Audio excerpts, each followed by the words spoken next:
dites-nous, on a bien compris qu'un proviseur était absent, il n'y avait pas de craie, et c'est ainsi que vous dites que vous ferez plutôt dans la défense et le respect de la dignité humaine. Comment êtes-vous donc arrivé, vous, informaticien, dans la programmation informatique? Comment êtes-vous parti de là pour vous retrouver dans la défense des droits humains, dans ce qui peut participer des aspects liés au droit? Non, d'abord j'ai fait le droit. Avant de faire l'informatique, j'ai d'abord fait le droit. Ben, ce que je voulais dire, c'est que je suis entrée dans la lutte parce que mon papa était enseignant. Mon papa était enseignant de l'école catholique. Et je voyais comment il avait des difficultés pour joindre les deux bouts. Et je voyais qu'il dormait très tard. Parce qu'il fallait qu'il prépare les cours. C'est pas comme aujourd'hui où bon, on peut se lever, on part enseigner les enfants. Mais là, il fallait préparer les cours. Et un jour, il avait un petit bureau. Je suis allée regarder les livres à son bureau. J'ai regardé, j'ai vu son bulletin de paye et j'ai vu que mon papa avait, je crois, 30 000 francs le mois. C'est ma première révolte. La deuxième, c'est que je sors de là, je suis en classe de troisième et j'ai un professeur d'histoire géo qui vient nous enseigner qui est le père de la nation. Il nous dit le père de la nation, c'est Oumniobé. Et je ne sais pas ce qui s'est passé, quelqu'un a dû entendre ça et on est venu le chercher. Je n'oublierai jamais ce professeur-là. On est dans quel lycée? C'était même pas au lycée, c'était à l'école Saint-Pédis d'Edea. Encore à l'école primaire? Non, Saint-Pédis, c'est un collège. C'est un collège, oui, merci. Parce que mon papa était de catholique, donc on pouvait... C'est après que je suis allée au lycée classique. Parce qu'après la troisième, il n'y avait pas la seconde à ce collège-là. Donc, les policiers sont venus le chercher. On n'a plus jamais, je n'ai jamais su s'il était revenu, s'il n'était pas revenu. Donc, après, j'ai dit, mais non, on ne peut pas continuer comme ça. Donc, alors, l'apothéose, c'est quand on est en première et que, bon, on a tout ça. Et donc, bon, il y avait une bande de camarades de classe qui étaient, donc, comme on dit chez nous, c'était déjà sanguinaire. Donc, moi, je savais que j'étais déjà prédisposée à ça. Donc, il fallait seulement que j'accomplisse. Donc, c'est comme ça. Et après, au lycée, on m'a heureusement que j'avais passé mon... Non, c'était en terminale. Heureusement que parce qu'on avait dit qu'on était exclus d'office. Mais après, on a eu notre examen, on est parti. Pourquoi vous étiez une élève assez turbulente? Pourquoi on vous exclut? Non, parce qu'on avait posé quand même cet acte-là. Hein. Mais donc, la rébellion chez vous commence depuis le lycée, alors? Non, depuis, j'étais peut-être en classe de 6e. Quand je vois mon papa avec ce bulletin de paie, ah oui, quand je vois, après je reviens au bureau de papa, et puis en troisième, quand on prend mon professeur, je ne sais pas pourquoi, parce qu'il a dit qu'il est au mieux que ça, il ne connaissait même pas, on dit qu'il est le chef de la nation, on le prend, je ne sais pas pourquoi on l'a pris.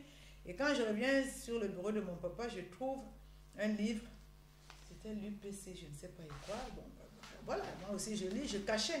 Je partais dans ma chambre, je lis, et puis je cache pour qu'il ne voit pas. Parce que bon, après j'ai compris que j'avais des choses à faire et puis il fallait que je les fasse. Bon, après j'ai fait des études, je suis devenue informaticien après avoir fait le droit. D'accord. Voilà. Je voulais être vraiment soit avocate, soit magistrat. C'est ça. Parce que je trouvais qu'il y avait beaucoup d'injustices qui se présentaient déjà devant moi à partir de la 6e. J'avais décidé que je vais faire le droit pour être magistrat. D'abord, avocate, c'était pas ça, mais magistrat pour dire le droit. Bon, je n'ai pas pu parce que si je peux vous raconter ça jusqu'après-demain, j'avais déjà dit ça un jour à une émission, des obstacles. Après, j'ai dit, je vais d'abord... Ne nous dites pas que c'était des obstacles liés au tribalisme. Non. Ok, vous nous rassurez parce qu'en ce moment... Non, c'était lié à ce que donc il y avait un environnement, il faut que vous fassiez ceci pour être cela, bon, bah, bref. Et puis il y a des choses que j'avais dit que je ne ferais jamais dans ma vie. Donc voilà, mes camarades qui me suivent, elles peuvent savoir de quoi je parle. Donc après j'ai dit, bon, je m'en vais d'abord faire parce que je voulais d'abord gagner ma vie en disant je vais d'abord faire l'informatique. Quand je vais finir, je viendrai refaire mon droit, je vais finir, donc je vais aller faire mon informatique. Mais après, il fallait... C'est quand même un choix assez atypique, non, du droit à l'informatique. Oui, c'était difficile. Comment se perd ce choix, en fait? C'était très difficile. J'ai fait le BTS 2 fois, c'était difficile. Mais à l'époque, quand tu échouais, tu recommençais. C'est pas aujourd'hui qu'on valide, c'est pas les unités. Donc c'était très difficile. Mais j'étais tombée sur quelqu'un de très très correct qui m'avait poussé, qui m'a dit tu peux, parce que tu pars d'un baccalauréat à 4 pour te retrouver là-bas. Mais j'ai travaillé dur. J'ai toujours été quelqu'un qui travaille durement. C'est pour cela que même dans ce que je fais pour défendre les autres, je suis rigoureuse. Donc on peut me dénigrer, mais on ne va pas me prendre en faute sur la légèreté dans le travail. Donc j'ai toujours travaillé parce que je suis née dans une famille très modeste. Il fallait travailler. Même les goyaves qu'il fallait aller chercher à Brousse pour venir revendre, pour payer une attitude de travail qui développe des valeurs. Voilà, donc il fallait travailler. Il fallait que tu tries les goyaves. Hein, parce que si tu veux vendre les goyaves aux petits blancs, je vois encore aux blancs à l'UQAM, il ne faut pas que tu leur amènes des goyaves qui sont déjà pourris. Donc, moi, j'ai travaillé donc à rigueur dans le travail. Donc, c'est comme ça que j'ai pu. Après, il y a eu d'autres défis qui se sont ajoutés, les enfants, le mariage. Donc, tu te dis, je vais faire demain, je vais faire après-demain. Mais là, je vais le refaire. J'ai décidé d'accompagner des gens. Donc, vous allez dans l'informatique. Et après l'informatique, vous revenez à vos sûr. Amours. Oui. L'informatique, c'était davantage... Mais pendant que je faisais l'informatique, je militais toujours. Hein. Donc, ça n'a jamais... Il n'y a pas eu de rupture, en fait. Non, jamais. Avant d'être dans le réseau, j'ai milité. J'ai été secrétaire général d'une association, PRODOC, Solidarité pour la promotion des droits de l'homme et des peuples au Cameroun.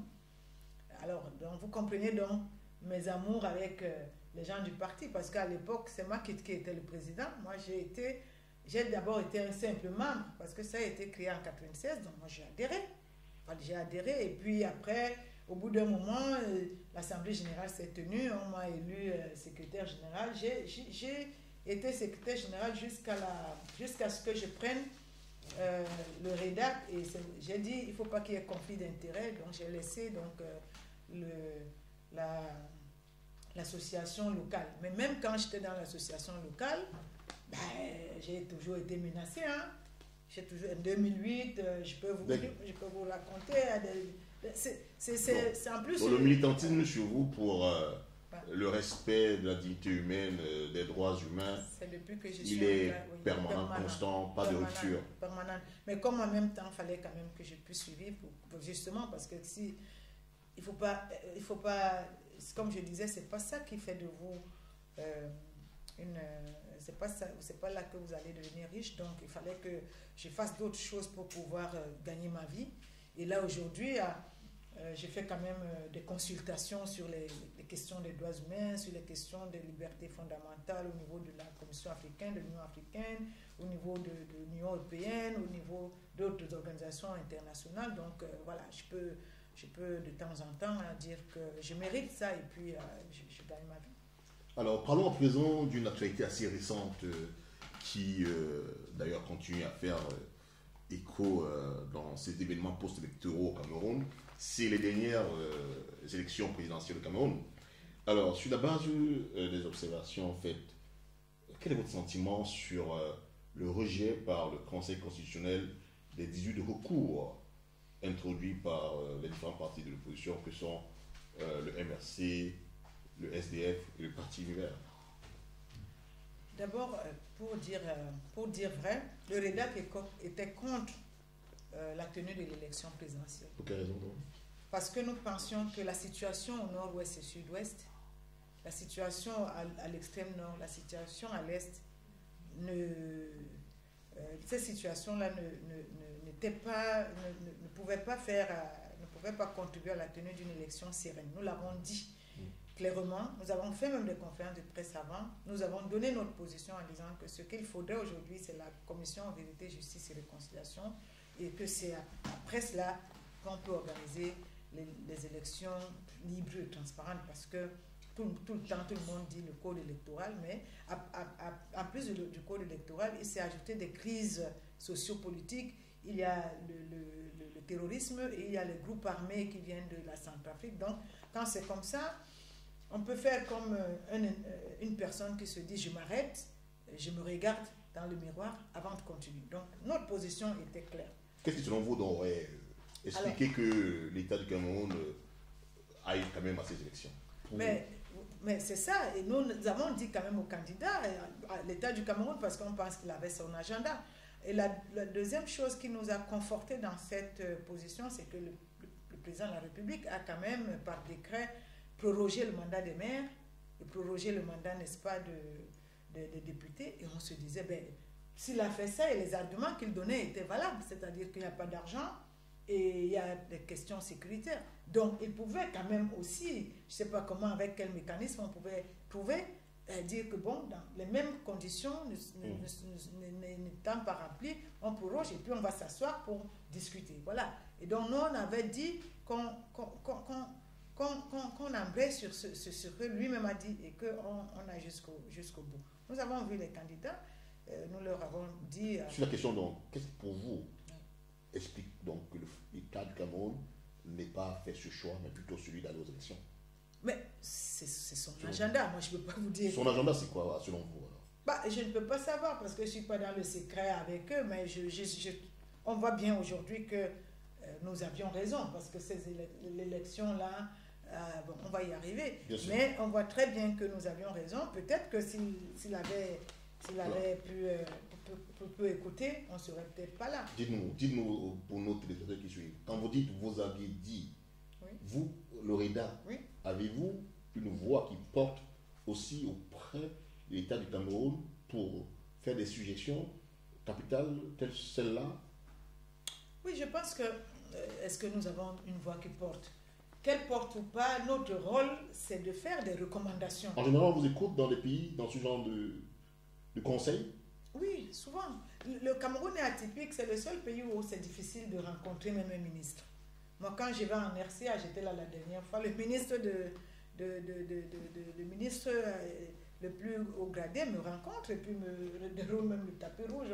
On discute, je lui dis ce que je pense, on n'est peut-être pas d'accord. Et je lui dis, mais voilà, par exemple, vous pouvez quand même faire à ce qu'une loi soit adoptée ici. Ce n'est qu'au Cameroun que c'est un problème de ne même pas pouvoir rencontrer un ministre, alors que ce n'est pas les audiences qui ont manqué. Donc, c'est ça la difficulté. Alors, dire que ça porte... Le problème, ce n'est pas si notre voix porte ou pas. Notre rôle, le rôle d'une association ou d'un réseau, c'est aussi de faire des recommandations. Vous n'allez pas rester là en disant « oui, je dénonce » sans dire ce que vous attendez qu'on fasse. Voilà. Si vous restez sans faire des recommandations aux États, ou alors même à l'État, ou bien au gouvernement, c'est que vous savez plus ce que c'est. Maintenant, est-ce qu'ils vous écoutent? Ça, c'est notre alors, pour revenir donc sur les décisions du Conseil constitutionnel qui a rejeté tous les 18 recours introduits par les différents partis de l'opposition, quel est votre sentiment?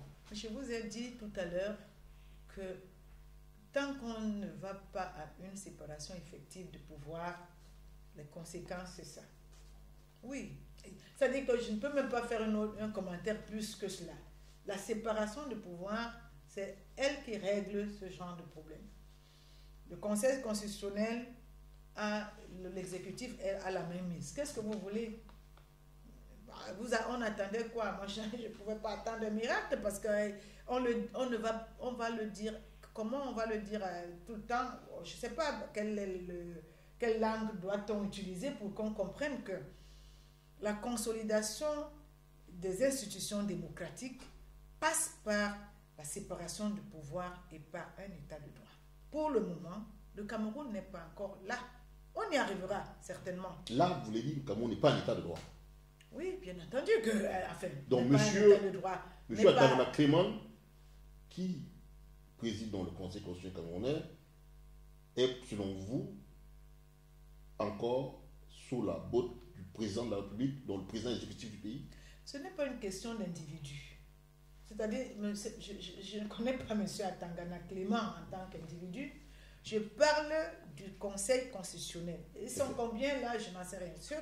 Je dis, tel que c'est mis en place, étant donné que les institutions démocratiques ne sont pas encore réellement consolidées, on ne peut que dire, parce que l'exécutif a la main mise sur le législatif et sur le judiciaire. Voilà, donc forcément, il ne peut qu'avoir ce genre on ne peut qu'attendre à ce genre de résultat.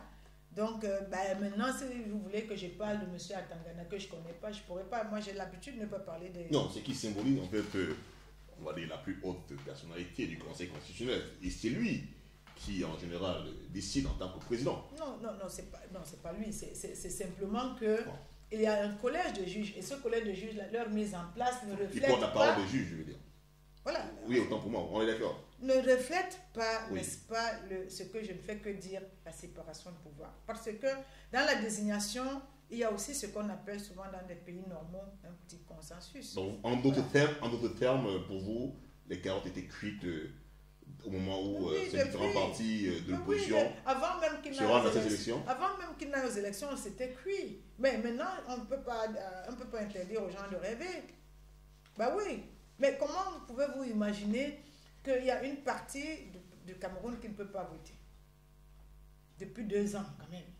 Personne ne peut aller faire la campagne là-bas, à moins qu'on décide qu'eux, ils ne sont plus Camerounais. Qu'à l'extrême nord, c'est difficile d'y aller. Et qu'à l'est, bon, comment on peut penser même que le président qui va sortir de là reflète... le bon sens aurait été de s'asseoir, de discuter, de créer des conditions paisibles pour que le président qui sort de ces élections, ou alors même les députés qui sortent de ces élections, ou les maires, que ce soit de façon consensuelle, de façon démocrate. On a souvent, partout dans le monde, il peut y avoir des contestations des élections. On a vu même ça aussi, la démocratie aux États-Unis. Mais au moins le minimum, mais là il n'y a même pas un minimum. Devrait-on comprendre au travers de ce que vous venez de nous expliquer que les déclarations du SDF pendant le Conseil constitutionnel sur l'impossible vote dans les régions du Nord et du Sud-Ouest sont incontestables? Oui, c'est incontestable. Et donc de façon les chiffres, parce que dans les chiffres que le RDPC a à travers le Conseil constitutionnel et les CAM, que le RDPC a publié, pour vous, ne vous paraissent pas crédibles? C'est incontestable. On n'a pas voté au nord-ouest, sud-ouest. Nous avons observé les élections, même malgré l'absence d'accréditation. Le refus de nos badges, en même temps, en nous cherchant dans d'autres réseaux, je ne sais pas comment. Êtes-vous arrivé jusqu'au nord, au sud-ouest, au nord-ouest et au sud-ouest, alors qu'on sait que les conditions de sécurité sont... mais moi, je ne vais pas vous dire comment nous avons fait. Non, je demande quand même, vous y êtes arrivé pour pouvoir établir que le vote n'était pas possible? Non, nous sommes arrivés. Et comme je vous ai dit, nous ne travaillons pas. C'est pas parce que c'est pas forcément moi qui dois faire tout ce que vous voyez là. J'ai bien compris. Donc on a des relais, voilà, on a des relais partout, donc et des relais fiables. Donc il ne faut pas penser que je peux être en même temps à Douala et je ne suis pas devenu un qui disparaissait le soir. Je ne sais pas ce qu'on lui prête, le pauvre. Mais bon, peu importe. Donc vous jetez là aussi un discrédit sur non seulement le déroulement de ces élections, mais aussi même les résultats. Les résultats... Puisqu'on a quand même pu voir que certains candidats avaient plus de voix dans le seul département du Fundi et beaucoup moins dans la grande ville de Yaoundé. Vous savez, le problème au Cameroun aujourd'hui, c'est quand même aussi un problème du tribalisme. C'est-à-dire que étriqué en plus. C'est-à-dire, moi j'ai vu, je suis Bassa, voilà. Donc, d'ailleurs, ça c'est pas mon nom, ça se voit. Moi, j'ai vu des gens, y compris dans ma propre famille, où c'était Cabral Libi ou rien.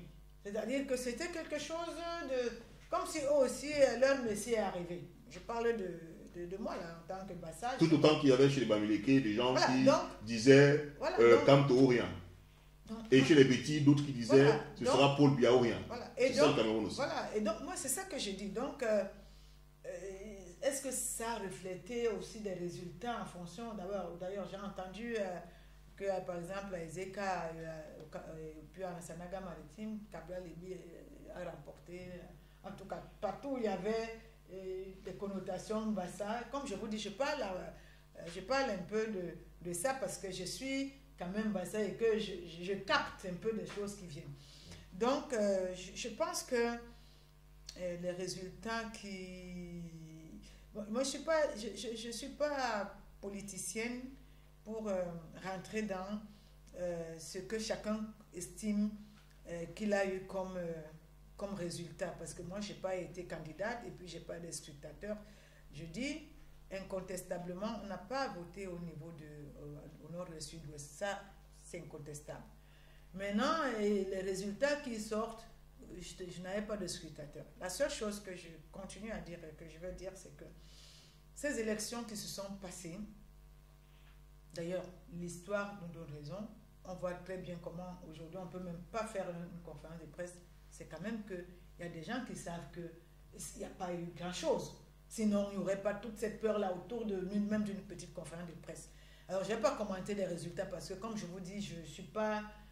D'ailleurs, ce n'était pas notre rôle quand on observait les élections. Notre rôle, c'était de documenter des violations.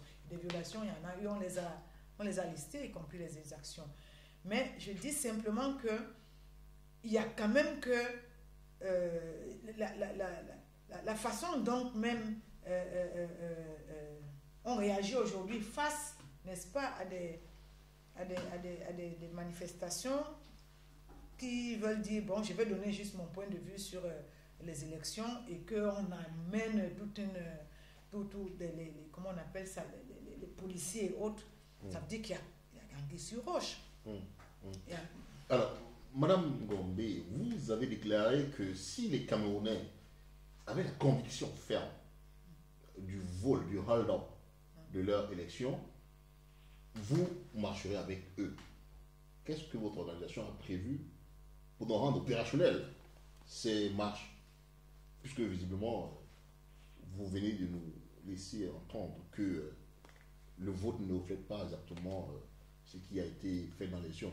Oui, mais le hold-up, c'est une autre chose. Ça veut dire que j'ai aussi la conviction que quelqu'un a dû gagner et que je dis allons défendre le hold-up. Je continue à dire que nous n'avons pas les éléments factuels qui nous permettent, n'est-ce pas, d'être vraiment pour aller défendre le hold-up. Non, c'est pas ça. Le REDAC a dit qu'elle est avec le peuple camerounais pour marcher, pour demander la commission vérité, justice et réconciliation. Il faut qu'elle se mette en place. Nous ne pouvons pas continuer avec un Cameroun comme ça. Donc, tous ceux qui vont être dehors là pour dire justice, vérité, justice et réconciliation, parce qu'il y a quand même beaucoup de tueries. Quand on arrive déjà à égorger des gendarmes qui doivent, n'est-ce pas, nous protéger. J'ai vu le corps de cette jeune gendarme là enceinte. J'entends des gens me dire que oui, quand on égorge une gendarme, vous ne dites rien. Mais c'est eux qui ne disent rien. Au lieu de dire que ça suffit, asseyons-nous, on ne peut pas continuer comme ça. Quand on brûle les effigies publics, quand les enfants ne vont plus à l'école, est-ce qu'on va continuer à faire des élections, à marcher pour le... Mais non, il faut... Là, on s'arrête. Il faut s'arrêter. Le Cameroun doit s'arrêter. Le Cameroun et le peuple camerounais doivent s'arrêter. On doit s'arrêter. Donc, en d'autres termes, si je vous coupe, en d'autres termes, vous voulez dire que s'il y a un appel à lancer au Camerounais aujourd'hui, oui, c'est davantage pour la restauration de l'état de droit et beaucoup moins pour la revendication de ce qu'on appelle aujourd'hui, entre guillemets, un hold-up électoral. C'est ça? Parce que pour vous, les éléments du hold-up ne sont pas assez avérés, assez clairs. Non, non. Ceux qui disent qu'ils ont gagné les élections et qui font leurs revendications, c'est leur droit. C'est leur droit. Moi, je ne vais pas dire aux gens de ne pas faire leurs revendications parce que comme je continue à dire, je n'ai pas été candidat, je n'ai pas d'éléments pour dire qu'ils ont gagné, ils n'ont pas gagné. S'ils pensent qu'ils ont gagné, ils peuvent faire leurs revendications. Ça, c'est leur droit le plus absolu. D'accord. C'est leur droit le plus absolu. Je dis, au-delà de cela, il y a certains qui n'ont pas été et qui ne se sentent pas concernés, mais il y a quand même un problème qu'il faut résoudre. C'est-à-dire que de vivre ensemble, de mettre les gens ensemble pour discuter. Alors, on va discuter de quoi? On va discuter d'abord pourquoi on en est arrivé là. Qui est responsable? Vous avez fait allusion là des cas du tribalisme. Oui, c'est la vérité. Donc, c'est ça qu'on appelle commission vérité. La vérité, pourquoi on en est arrivé là? Qu'est-ce qui n'a pas marché? Pourquoi tant de haine? Pourquoi autant de tribalisme? Moi, Vous pensez que ces élections auront montré ou alors auront fait découler ce sentiment de repli identitaire à un niveau assez Non, c'est pas l'élection. C'est que depuis la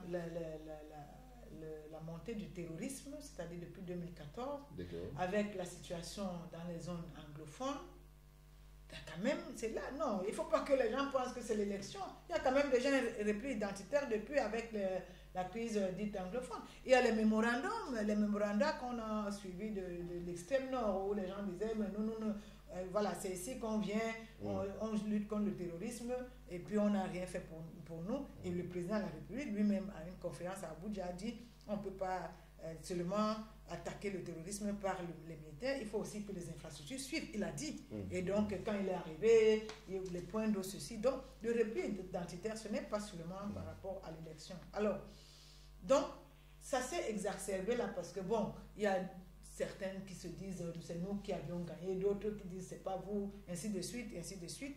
Mais ce n'est pas avec l'élection. Et à côté du repli identitaire, je continue à dire, c'est même pas ça le véritable problème. Le véritable problème, c'est les frustrations, la misère ambiante, et ça peut aboutir, et je l'ai dit, si on ne fait pas attention, ça peut aboutir à un chaos. Voilà. Et puis le mutisme de l'autre côté, de ceux qui nous gouvernent, pendant quand même au moins 2014, il y a des problèmes qu'on aurait dû régler petit à petit. Quand vous dites depuis 1996 que il y a la décentralisation, 20 ans plus tard, on n'a même pas un début de la mise en place de la décentralisation. Il faut discuter de ça 20 ans plus tard. Est-ce qu'on reste dans la décentralisation? Est-ce qu'on va dans le fédéralisme comme certains proposent? Est-ce que c'est le régionalisme? C'est des questions qu'il faut poser sur la table et discuter. On ne peut plus faire fi de ça en disant que oui, on va commencer à mettre la décentralisation en place là maintenant. On va commencer à mettre en œuvre la décentralisation, sachant très bien que 20 ans plus tôt, il n'y a jamais rien eu. Donc, c'est de ça qu'il faut discuter. Il y a quand même le code électoral où tout le monde dit qu'il n'est pas bon, et l'ECAM, voilà, et eux-mêmes, l'ECAM lui-même a dit à un moment donné qu'il n'a pas d'infrastructure, que c'est vétus. Il faut quand même poser sur la table comment on va gérer les élections pour que ce soit les élections libres, transparentes, où ceux qui sont élus soient considérés comme, n'est-ce pas, légitimes. Il y a quand même les réparations, il y a eu beaucoup de tueries, que ce soit des tueries des innocents, ou bien que ce soit au niveau comment on appelle ça, des agents de sécurité. Et ce que les gens ne savent pas, c'est que quand on a fini de faire, n'est-ce pas, les obsèques de ces agents de sécurité, mais qu'est-ce que devenaient, n'est-ce pas, les familles? Ben, il faut qu'il y ait une justice et il faut qu'il y ait une réparation. L'accompagnement même sociologique. Mais c'est ça que je dis. La réparation peut être matérielle, financière, psychologique. C'est tout ça qu'il faut parce que sinon, il faut se réconcilier avec nous-mêmes. Après, il va falloir une justice. Ça peut être une justice transitionnelle. Parce que la justice transitionnelle, ça veut dire qu'on peut excuser, on peut pardonner certains. Il y a certains qui peuvent être coupables parce qu'ils n'ont pas été... Ils ont été des exploitants, on peut les pardonner. D'autres, on peut mettre en place, comme on a mis par exemple au niveau de la RCA aujourd'hui, un tribunal spécial pour juger des grands criminels. Et ainsi de suite, pour réconcilier, n'est-ce pas, les populations et même l'État avec les populations. Et quand je dis l'État, je ne parle pas des individus. Parce que l'État, les individus passent, mais l'État reste, un État de droit reste, des institutions consolidées, bien mises en place, restent pour des générations futures. Et donc la séparation de pouvoir, elle va être sereine. Madame Gombe, si on a bien compris que vous ne pouvez pas vous positionner aujourd'hui dans ce registre de l'analyse de manière concrète des résultats des élections, est-ce que vous pouvez cependant, vous, en tant que défenseuse des droits humains et de la dignité humaine, dire aux téléspectateurs qui nous suivent très concrètement si on est aujourd'hui fautif lorsque, à tort ou à raison, on décide de marcher pacifiquement dans les rues? Non, non, on n'est pas fautif. La marche, les libertés fondamentales sont inscrites dans la Constitution, sont inscrites dans la Charte africaine des droits de l'homme et des libertés, sont inscrites dans le pacte international relatif aux droits civils et politiques. C'est clair. C'est clair. Donc, vous êtes en train de dire là que une décision du Conseil constitutionnel qui déclare vainqueur le président de la République du Cameroun n'interdit pas à des Camerounais de marcher pour la contester? Oui, si c'est leur sentiment. Ils ont le droit de marcher. La seule chose que les autorités doivent faire, c'est d'encadrer leurs manifestations, de les laisser marcher. Mais si j'ai le sentiment que j'ai gagné les élections, si je veux marcher pacifiquement en disant je veux redonner moi mes résultats, mais où est le problème? Vous voyez, c'est ça que je disais. C'est-à-dire on en fait trop là où on ne peut pas, on ne devrait pas en faire. 10 personnes, 20 personnes, 50 personnes marchent en disant moi je réclame ceci. Mais vous les encadrez. Quand vous ajoutez ça à des arrestations arbitraires, mais ça dit qu'il y a quelque chose qui ne tourne pas rond. C'est de ça que je parle. Donc non, la manifestation pacifique, on l'encadre seulement pour effectivement qu'il n'y ait pas de débordement. Parce que quand vous manifestez, il y a d'autres qui peuvent venir, comme ces deux camps qui s'opposent, c'est pour empêcher à l'autre camp de venir, n'est-ce pas, par exemple, créer des problèmes. Donc on vous laisse faire votre marche, vous donnez l'itinéraire, vous marchez, on vous accompagne, après vous vous dispersez quand l'heure est arrivée. C'est le B à bas, n'est-ce pas, du respect, n'est-ce pas, de nos propres lois et de nos propres instruments que nous avons signés librement. Chaque fois qu'on a arrêté des gens comme ça, tout le monde a entendu le rédac. D'ailleurs, là, j'entends tout le monde dire, mais où est le rédac? Mais bon, je ne suis pas là, mais bon, plus de peur que de mal, on a libéré tout ce monde-là. Mais c'est dommage, il faut le dire ici aux téléspectateurs que c'est dommage. Nous, au rédac, en tant que, n'est-ce pas, garant de ces libertés-là, c'est dommage de voir que tous les jours, on appelle au gouvernement, à l'État du Cameroun, de respecter ses engagements, de ne pas faire à ce que un État de droit devienne, je ne sais pas, un État où, bon, chacun, après, c'est du zèle, après, on ne sait même pas qui a donné des instructions pour arrêter, ça devient comme une jungle. Vous imaginez si on avait encadré ces manifestations-là, est-ce que vraiment vous pensez on serait aujourd'hui au niveau de... Moi, là où je sors, tout le monde me dit, mais waouh, nous avons vu ça au Cameroun.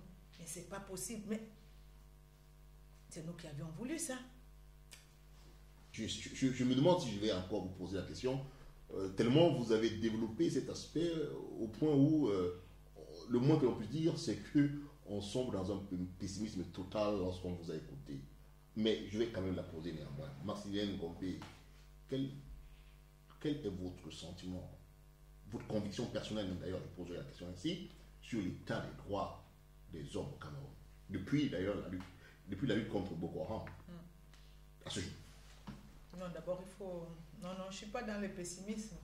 Je suis quelqu'un qui reste optimiste et je pense que nous allons nous en sortir. D'ailleurs, il faut rassurer les Camerounais, il faut rassurer les téléspectateurs et les téléspectatrices. Nous allons nous en sortir. Parce que quand on a peint un tableau, c'est justement pour trouver des solutions.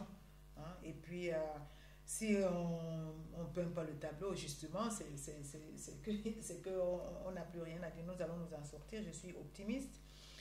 Plus les dieux nous entendent et vous entendent également. Oui, je suis optimiste et je sais que les choses vont bien se régler. Alors, votre conviction personnelle sur l'état des droits des hommes? Ma conviction personnelle, c'est qu'il y a eu beaucoup de recul depuis la lutte contre le terrorisme avec l'adoption de la loi de décembre 2014. Il y a eu 2013 ou 2014, je ne sais plus. Bon, 2014. 2014. Il y a eu beaucoup de recul. Il y a eu beaucoup de recul, même si à côté quand même, comme je l'ai dit dans notre déclaration, on a vu que pendant l'élection présidentielle, tout le monde pensait que le gouvernement allait couper Internet et les réseaux sociaux, il a laissé. C'est aussi quelque chose, quand on a des petites victoires comme ça, il faut le dire. C'est ça aussi qui nous donne espoir que ça va marcher. On avait tous peur que soit le 7 pendant l'élection, soit à la proclamation au niveau du Conseil constitutionnel, qu'on n'aura pas Internet, qu'on n'allait pas pouvoir se parler. On l'a eu. Ça, c'est une petite victoire. D'autres petites victoires, c'est quand même que nous avons vu aujourd'hui que ce qu'il faut au Conseil constitutionnel, c'est de renforcer, n'est-ce pas, la désignation de ses membres. Mais nous avons vu l'exercice, tout le monde a vu qu'on peut en direct écouter, on peut ne pas être d'accord, mais on l'a vu en direct. Tout le monde partait regarder devant la télé, qu'on peut débattre. Donc c'est quelque chose qu'il faut, que c'est un autre actif, c'est les luttes qui ont été menées pour qu'on y arrive là. Maintenant, comment faire pour renforcer la désignation, ça c'est une chose, mais c'est une victoire. L'autre chose, c'est aussi que le Cameroun a quand même signé a ratifié le protocole portant pour la Cour africaine des droits de l'homme. C'est-à-dire que ça veut dire que le Cameroun accepte que la Commission africaine peut, si la décision est contestée, peut saisir la Cour africaine pour une décision du Cameroun. Donc, la seule chose qu'il lui faut maintenant, c'est de faire une déclaration pour permettre aux individus, aux associations d'y aller. Mais quand on a donné cette petite victoire-là, il faut quand même dire que la police, la gendarmerie, les agents de sécurité, les militaires, on a renforcé aussi leur rôle. C'est-à-dire que c'est redevenu aussi des machines de répression. Hein? C'est-à-dire, bon, voilà, vraiment là, c'est comme si ils sont obligés de faire. Voilà. Et ils ne font plus ça comme avant, où vous tabassent n'importe comment. Ça aussi, c'est notre victoire, parce que quand on dit que les associations travaillent sur les droits de l'homme, mais ce n'est pas seulement sur les droits des citoyens, c'est aussi pour dire aux policiers que votre rôle n'est pas d'arrêter des manifestants, de les tabasser. Aujourd'hui, quand ils arrêtent quand même, vous voyez qu'on ne les traite plus comme avant, comme des vulgaires bandits. Vous pouvez être assis là, ils attendent les instructions, mais vous êtes au moins assis là, c'est plus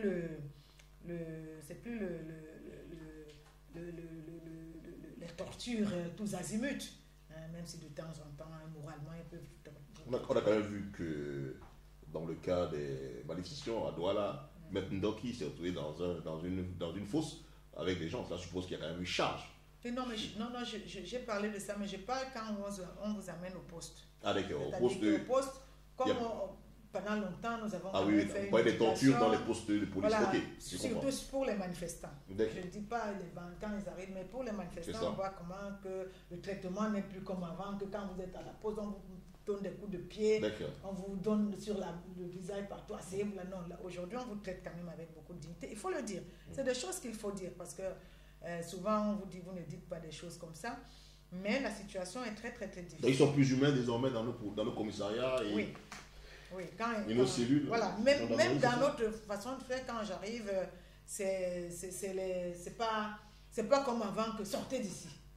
C'est pas comme avant, sortez d'ici là, mais madame, asseyez-vous, qu'est-ce que vous voulez? On n'est pas d'accord, mais il m'accueille, il m'écoute, on discute, on échange, et puis bon, chacun fait sa politique, son cinéma, là, on se sépare, mais au moins on se parle. Avant, on ne se parlait pas.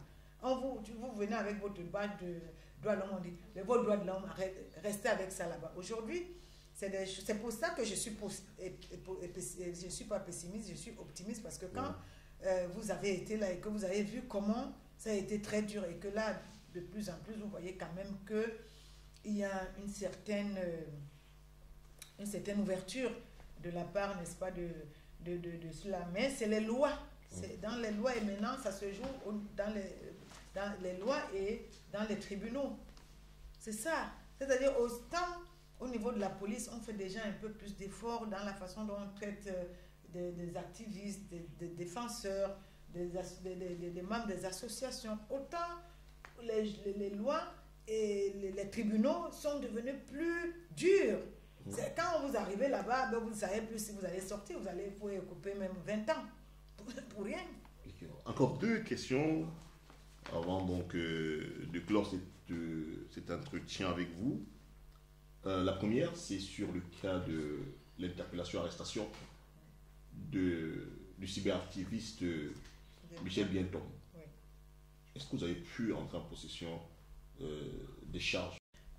Avant que je ne parte de Banjul, il m'avait fait un SMS, mais j'étais en train de partir pour me dire qu'il y a le colonel Bankui qui l'invite de venir. Il aurait fait une vidéo où on l'accable, voilà, patati patata. Bon, je lui avais dit de ne pas y aller parce que je connais un peu le colonel Bankui. On se connaît. Je lui avais dit tu vas avec quelqu'un parce que c'est d'ailleurs normal. Mais vous savez comment ces gens-là fonctionnent. Et il a fait croire à ce jeune, parce que quand on appelle cyber-activiste, mais c'est un jeune qui n'a même pas 30 ans. Je ne sais même pas s'il a 25 ans. Et quand on est jeune, c'est la fougue de la jeunesse. Eux tous, ils ont été jeunes, ils savent ce qu'on appelle la jeunesse et dans la fougue de la jeunesse. Quand un jeune milite avec toutes ces trucs. Souvent même, c'est quand il a déclaré qu'il se rend compte que mais je suis allé plus loin. Mais c'est ça la jeunesse. C'est ça la jeunesse. On a vu la jeunesse dans d'autres pays casser même et tout. Bon, après on dit, mais oui, bon, d'accord, on peut arrêter. Donc, et alors, il est passé par la ruse. Donc, il lui a dit, mais viens, moi, je ne vais pas te faire du mal. Viens seulement. Alors, c'est pas... Après, j'ai eu la personne qui m'a raconté. Il lui a dit, mais il ne va pas te faire du mal. Mais j'ai dit à la personne, mais pourquoi tu ne lui as pas dit de ne pas partir? La personne m'a dit, mais je lui ai dit... Enfin, c'est même pas la personne, c'est le directeur de l'ONG Mandela Center. Voilà. Malheureusement, il est parti parce qu'il était tellement naïf, il croyait que bon... C'est quand il arrive là-bas, quand on lui fait écouter quelque chose, je suis sûre qu'il y a eu une torture psychologique. Parce que la torture n'est pas toujours, physique. Surtout quand on te fait croire que si tu dis, si tu avoues, on peut te laisser. Je connais un peu les méthodes. Et donc, après, il a dit oui, j'ai fait, mais ce n'était pas pour nuire.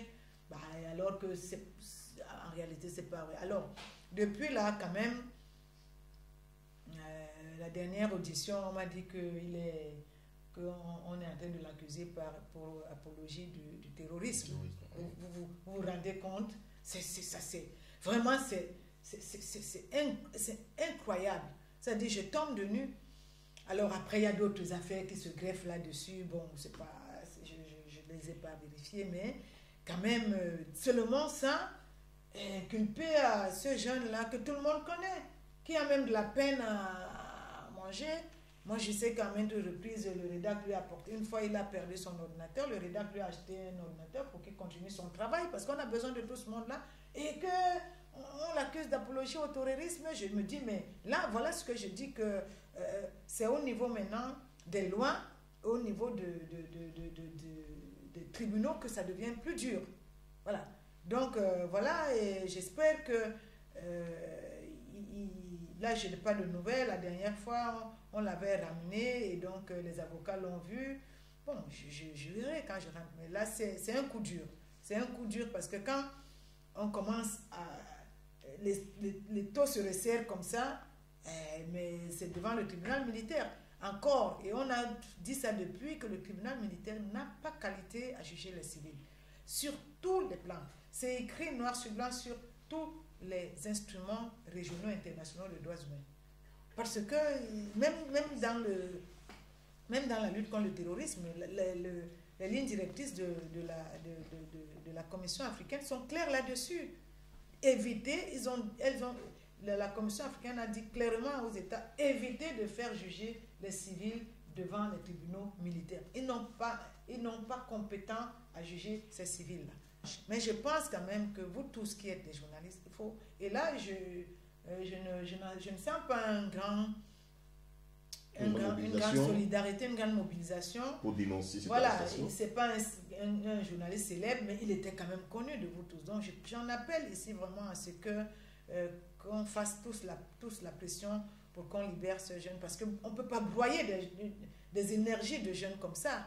Hein. Partout où on est, même dans les manifestations, on peut aussi mettre la libérer bientôt. Je crois qu'avec ces pressions-là, on peut pas broyer des jeunes comme ça qui n'ont que de l'énergie pour dire, bon, peut-être que ça suffit. Voilà. Il n'y a aucune preuve qui démontre qu'il était en contact avec ces gens-là. Aucune. Juste un petit truc, voilà. Quand même. Moi, je suis vraiment en colère et ça, je le dis comme je le pense, je suis en colère que les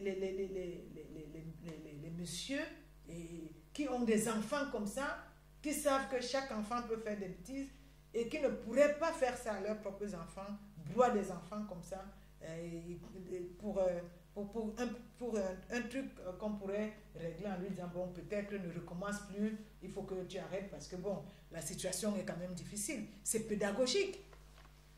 Est-ce donc pour vous, très clairement, une atteinte au droit? Bien entendu que c'est une... Quand on a dit que c'est même pas une arrestation arbitraire, mais c'est une séquestration, c'est un kidnapping. Vous ne dites pas à un jeune comme ça, venez, il n'y a pas de problème, je veux seulement écouter ce que vous allez dire. Dès qu'on va finir de discuter, vous allez rentrer. Après 2 jours, il se rend compte qu'il est là-dedans, il ne sort plus. Et c'est là que vous lui dites, bon, ce n'est même plus moi qui suis chargé de l'enquête, c'est l'autre, vous êtes accusé d'apologie de terrorisme. Alors, dernière question, c'est évidemment sur la crise anglophone. Sur la crise anglophone, le dialogue inclusif avait été recommandé à l'État du Cameroun pour essayer de trouver une solution à ce problème. Est-ce que vous pensez, selon vous, qu'aujourd'hui l'État du Cameroun pourrait un jour donner une suite à cette recommandation? C'est ce que je disais tout à l'heure, qu'en réalité, nous avions dit que nous ne sommes plus au stade du dialogue inclusif. Le dialogue inclusif, c'est nous qui l'avions demandé en 2016. Je crois avant le 1er octobre 2016, c'était en septembre, je me rappellerai toujours. Mais vous voyez très bien que de septembre 2016 à aujourd'hui, la situation a dégénéré. Voilà. Il y a des exactions, il y a des assassinats, il y a tous les jours des enlèvements, il y a des kidnappings, voilà. Vous avez entendu, vous avez suivi ce qui s'était passé à Pigny, voilà, avec tous les massacres, tout ça là. Donc, c'est pour ça que nous avons dit que ce n'est plus une question de dialogue inclusif, c'est une question de commission vérité, justice et réconciliation. Pourquoi on en est arrivé là? Pourquoi on n'a pas pu régler ça alors que c'était des revendications corporatistes que tout le monde a vues? À qui profite le crime pour que ça se détériore? Et comment ça se détériore aussi au su de ceux qui sont censés protéger les biens et les personnes? Parce que vous parlez seulement des assassinats et autres, mais vous ne savez pas les déplacés internes aujourd'hui. Quand vous arrivez, quand vous arrivez à Douala, mais vous sentez... Les derniers chiffres, c'est à combien à peu près? Mais au moins 200 000. Mais qui viennent seulement vers Douala et autres. Il y a des réfugiés, des milliers de réfugiés au Nigeria. Est-ce que ce ne sont pas les Camerounais? Et le Cameroun, avant, ils ont mis en place une aide d'urgence humanitaire. Personne ne fait le bilan de ça. Après, on se rend seulement compte que on est passé à autre chose. C'est la même chose qu'on a fait avec Boko Haram, le fonds le fonds de solidarité pour nos forces de défense. Tout le monde sait que ce fonds a été détourné. Pas de suite. Là, on a dit, pour venir en aide nos déplacés internes et puis nos compatriotes qui sont au Nigeria, fonds d'urgence humanitaire. On a vu de l'argent en liquide remis dans les bureaux des gouverneurs. Et là, il n'y a pas un seul... On n'a jamais fait un bilan de cela. Donc, je pense que, honnêtement, quand on a vu tout ça, ça fait beaucoup. Ça ne peut pas être un dialogue. Ça doit être une commission qui est mise en place pour régler tout ça. Ce n'est plus une question de dialogue. Hein. De l'argent qui a été mis en place pour que des déplacés internes, des réfugiés, j'ai vu des centaines de millions de francs CFA. C'est parti où? Qui en a bénéficié? Est-ce qu'on peut nous donner la liste? Les gens qui sont morts, ils sont combien? Qui a été qui a contribué à l'assassinat de X? Est-ce que c'était un exécutant ou bien un commanditeur? C'est tout ça qu'il faut aller regarder. Et qu'est-ce qu'on va faire pour que cela ne se reproduise jamais? Dans des pays, on a vu ça. Le Mali vient de mettre ça en place. La Gambie vient de mettre ça en place. Parce que vous savez que la Gambie a eu un problème post-électoral. Moi, je sors de la Gambie, là. C'est le vice-président qui a ouvert les travaux de la Commission africaine. Et tout le monde a vu, tout le monde se réjouit que la Gambie vient de mettre en place une commission en vérité, justice et réconciliation. Parce que quand des choses s'accumulent comme ça, ce n'est plus une question de on dialogue. C'est une question d'établir les responsabilités et de remettre les gens ensemble et après maintenant de sanctionner aussi. Ça peut être une sanction positive ou une sanction négative, mais on ne peut pas continuer comme ça. Moi, je pense que quand on va sortir, n'est-ce pas, de cette question, de ce clivage d'aujourd'hui de post-électoral, je pense que les uns et les autres, nous devons nous ressaisir pour exiger la tenue de cette commission-là. Parce que sinon, de toutes les façons, je vois un peu là, de temps en temps à Bounabéry, il y a des rafles, des personnes très tôt le matin, et on sent très bien que les gens qu'on rafle, c'est ceux-là qui viennent les déplacer internes, parce qu'ils ont tout laissé, non, peut-être même pas de carte d'identité. Est-ce qu'on va continuer dans un état comme ça? Et même les prisons vont exploser à cette allure. Elles ne sont même pas construites. Donc, vous voyez donc que nous sommes dans le feu, il est là, et donc c'est à nous aussi de l'éteindre, et on ne va pas l'éteindre par un dialogue inclusif. Moi, je dis à tout le monde, d'ailleurs, par rapport à cela, nous avons rencontré le cardinal Toumi, qui lui était pour qu'il y ait d'abord la conférence des anglophones, parce que lui, il nous avait dit, il voulait quand même que les anglophones s'assiedent d'abord pour que eux-mêmes d'abord s'entendent sur quel est le problème, avant de rejoindre peut-être la commission, mais il n'est pas contre la mise en place de cette commission. J'ai vu que certains candidats ont repris ça dans leur programme. Le professeur Kamto avait pris ça dans son programme, Yoshua avait pris ça dans son programme. Je pense que l'heure est arrivée, c'est les deux que j'ai pu lire concrètement, que j'ai pu voir, mais je suppose que les autres aussi ont dû mettre ça parce que je n'ai pas pu lire tout. Je pense qu'on peut fédérer, on peut mutualiser nos efforts là maintenant pour au moins la tenue de cette commission-là.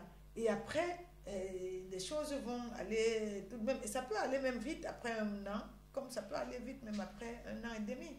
Je pense que si on est d'accord sur cette question-là, ça peut au moins se permettre à la mutualisation des efforts. Et je crois que c'est de ça que les Camerounais ont besoin aujourd'hui. C'est de ça et de cela seulement que les Camerounais... Parce que c'est ça qui va aussi régler les problèmes de transition démocratique, de la consolidation des institutions, d'un état de droit et de la séparation de pouvoir. Merci Maximilienne Ngombe d'avoir accepté de vos côtés à notre jeu de questions-réponses. Merci chers téléspectateurs de nous avoir suivis. Nous vous disions à bientôt. Au revoir.